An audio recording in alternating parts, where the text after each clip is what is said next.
Bert.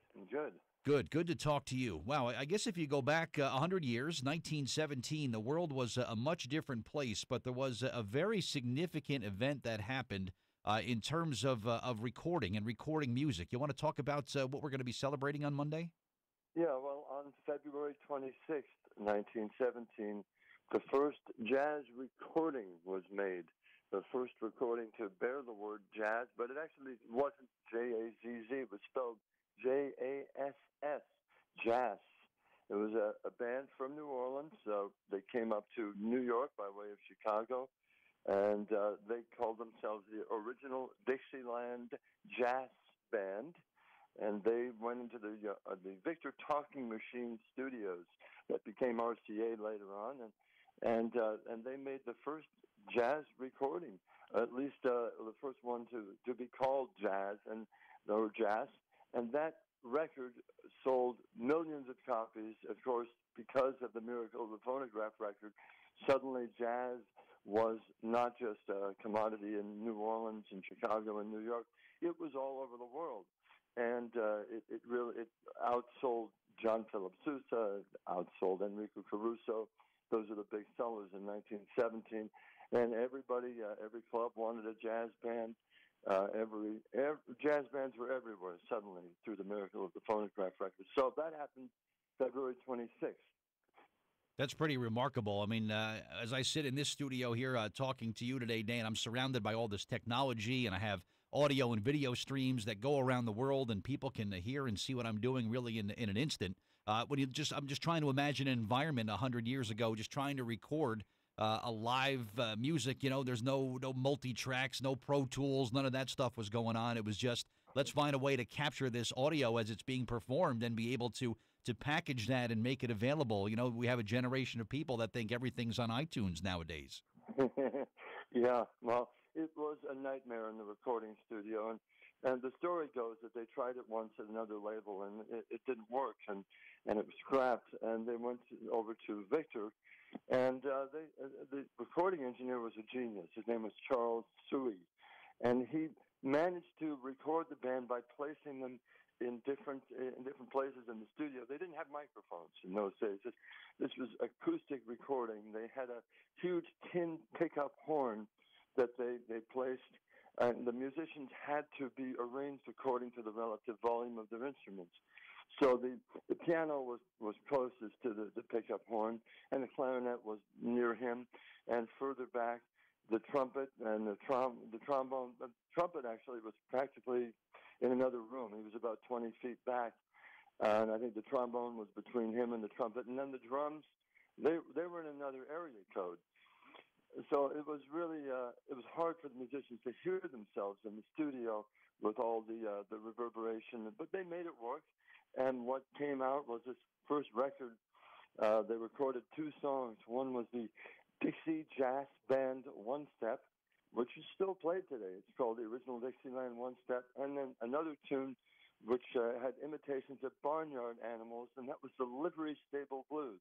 That was a B-side. It actually became a bigger hit. But it was tremendous. They were an absolute sensation.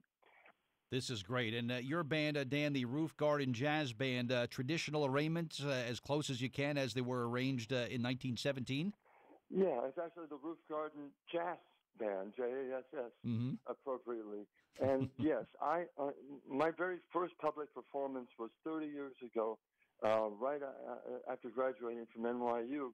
I did a concert there in honor of the 70th anniversary, and for that, I transcribed, in other words, wrote out every note on those original recordings, and I did just a handful of them then, but over the past 30 years, I've added to the book, and we have quite a lot of material, almost everything recorded by the original Dixieland Jazz Band, and a lot of other bands from the same period. We have a term that we use for that period of music, and it's not in common usage, but we call it raga jazz, RAG-A-J-A-Z-Z, because it's kind of ragtime. They were really, Scott Joplin died the same year, actually. So ragtime was very popular at that time, and this was very much a hybrid of ragtime and jazz. It didn't sound like jazz from even a few years later. Wow. Talk about some of the arrangements, because when I think about jazz and, the jazz music that was, around, I'm growing up and when I was growing up, just seemed like some very complex arrangements, a lot of improvisation. Do these songs that you're going to be doing on Monday have some similar traits like that, Dan? It's a great question, and it's important to keep in mind that there was no such thing as a jazz audience for many years, and the Benny Goodman Carnegie Hall Jazz Concert wasn't until 1938.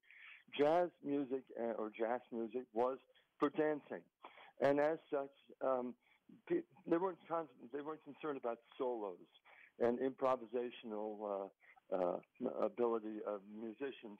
The important thing was to keep the music going, and it's all ensemble.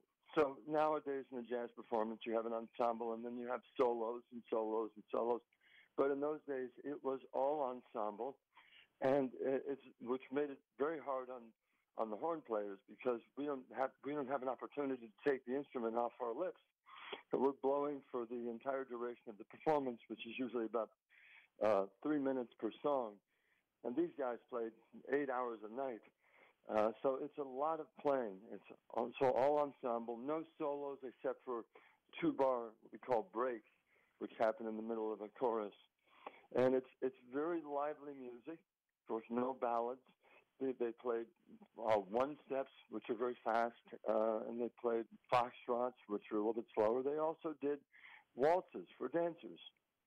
This is remarkable, and I think what makes this even more special, Dan, to be at this particular point in time is, like, no matter what it is or no matter who you are, you get to experience a 100th anniversary of one thing only one time in your life. So to be living right now and to be in this moment right now and to see the 100th anniversary of this music and this one-night event that's coming up on Monday, I think is real spectacular. Get tickets. Again, it's Monday night at the Morris Museum. You can go to morrismuseum.org for tickets and info. One-night performance only this Monday. It's a holiday, of course, 8 p.m. show, and it's going to be a night to remember. And it's sort of like a trip back in time, I guess, if you will, Dan, to hear what people were listening to 100 years ago. Well, yes, and especially because the recordings are so primitive, it is very hard to listen to acoustic recordings today. So this is an opportunity to hear what this music sounded like live in the room, and you won't have that opportunity anywhere else. I don't know of any other band that does this music and has been doing it as long as we have. That's great. I love this. Dan Levinson, thank you for your time this morning on WCTC, and enjoy the show coming up on Monday. It was great speaking with you. Yeah, there's another show we're doing in Central Jersey on Sunday, March 12th at the Algonquin Arts Theater in Manasquan. I should mention that. Oh, yeah, Sunday, March 12th at 3 p.m., Algonquin Arts Theater. It's the same show. Mm-hmm. And the phone number there. Can I give out the phone number? Yeah, sure. Go ahead. Yeah, 732-528-9211. Again, 732-528-9211. Algonquin Arts Theater in Manasquan. That's Sunday, March 12th at 3 p.m. Okay, good stuff, Dan. Thank you for your time this morning, and great speaking with you, okay? Thank you so much, Bert. Thank you. All right, my guest, Dan Levinson. That's pretty cool. A celebration of the 100th recording of jazz. Wow, pretty awesome stuff. A one-night show that's coming up in Morristown. Get your tickets for that. That's cool. Jersey